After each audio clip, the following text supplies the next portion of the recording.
ہے وہ کیا ہے؟ وہ نظروں کی حفاظت ہے کہ بندہ نظر کی حفاظت کرے۔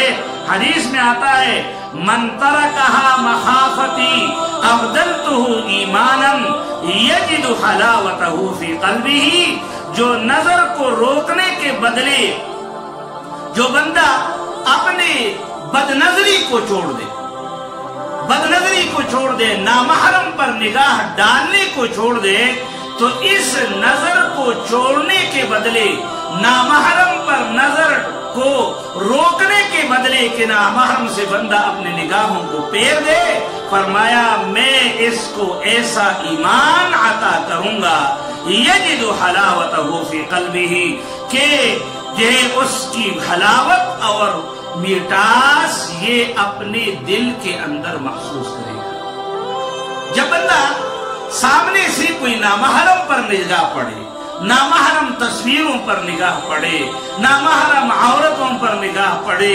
مختلف قسم کی جو ہے یعنی عورتیں ہیں، مختلف قسم کی چیزوں پر تصویریں بنی ہوتی ہے، نگاہ پڑنے سے جو ہے یہ اپنے نگاہوں کو نیچی کر لے تو اللہ تعالیٰ ایمان کی حلاوت عطا فرمائیں گے۔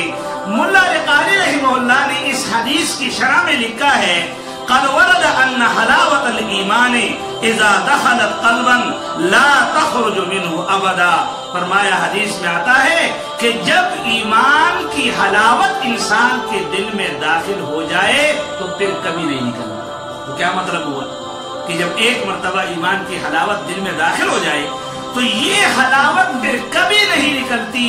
فرمایا کہ یہ جو حلاوت ہے جب یہ کبھی نہیں نکلتی تو پھر موت بھی اللہ ایمان پر ہی عطا فرمائے گی۔ ظاہر بات ہے کہ جب یہ حلاوت نکلے گی نہیں تو موت آئے گی، تو موت کے وقت بھی نہیں نکلے گی۔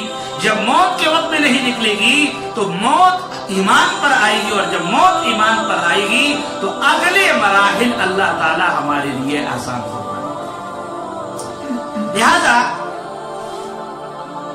حلاوت ایمان کے علماء نے 5 علامات لکھی کہ جب قلب میں ایمان کی حلاوت آتی ہے تو بندے کی کیفیت کیا ہوتی ہے، اس کیفیت کی علامات کیا ہے، تو 5 علامات علماء نے لکھے ہیں، جن میں پہلی علامت یہ ہے، فرمایا استلذاذ الطاعہ، فرمایا کہ اطاعت کے کاموں میں لذت آتی ہے۔ جب بندہ اطاعت کرتا ہے، نماز میں مزہ، روزے میں مزہ، حج میں مزہ، زکوٰۃ میں مزہ، اور جناب قرآن کی تلاوت میں مزہ، ہر چیز میں لذت نصیب ہو جاتی ہے، یہ قلب کے اندر ایمان کی حلاوت کی پہلی علامت ہے کہ اللہ جل شانہ ایمان کی حلاوت۔ آپ نے دیکھا ہوگا کہ انسان کا مزاج ہے، جس چیز میں بندے کو مزہ نہ آتا ہونا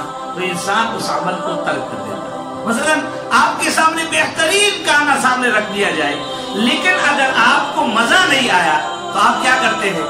وہ بہترین جو آپ کی بیوی نے بڑے محنت سے اور بڑے پیار سے پکا کر آپ کے سامنے رکھا ہے، آپ ایک ہی جملہ بول لیتے ہیں، محنت تو آپ نے بڑی کی ہے لیکن چس نہیں آئی، مزہ نہیں آیا۔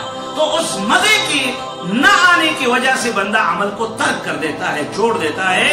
تو جب ایمان کی حلاوت، اور جب دیکھا بسا اوقات بندے کو بھوک بھی نہیں ہوتی لیکن کھانا اتنا لذیذ سامنے آ جاتا ہے کہ مزہ آ رہا ہوتا ہے، تو آخر بندہ یہ کہنے پر مجبور ہو جاتا ہے کہ جی بھوک تو مجھے نہیں لگی تھی لیکن ماشاءاللہ ایسا لذیذ تھا کھانا کہ میں بہت سارا کھا گیا۔ اب یہ مطلب یہ ہوا کہ جب انسان کو اعمال کی اور اطاعت کے کاموں میں لذت آتی ہے تو پھر یہ جناب تہجد کے لیے اٹھنا آسان، کیوں؟ لذت آ رہی ہے۔ لمبی لمبی دعائیں مانگنا، گھنٹوں گھنٹوں دعائیں مانگنا، یہ آسان، کیوں؟ مزہ آ رہا ہے۔ اور جناب ہزاروں مرتبہ درود شریف پڑھنا، لاکھوں مرتبہ اللہ کو یاد کرنا، یہ آسان ہو جاتا ہے، کیوں؟ لذت آ رہی ہے، مزہ آ رہا ہے۔ بسا اوقات ایک ایسی چیز ہوتی ہے، مثلا یہ مرچ ہے، کڑوی ہے لیکن بندہ سو سو بھی کر رہا ہوتا ہے اور مزے مزے سے کھا بھی رہا ہوتا ہے، کہتے مزہ آ رہا ہے۔ تو جب انسان کو ایمان کی حلاوت نصیب ہوتی ہے تو سخت سردی میں بندہ سو سو بھی کر رہا ہوتا ہے اور جناب ہاتھ پیر کام بھی رہے ہوتے ہیں، لیکن یہ تہجد کے لیے اللہ کے سامنے کھڑا ہو جاتا ہے۔ یہ ایمان کی حلاوت کی پہلی علامت ہے۔ فرمایا کہ جو بندہ نگاہوں کو نیچی کر دیتا ہے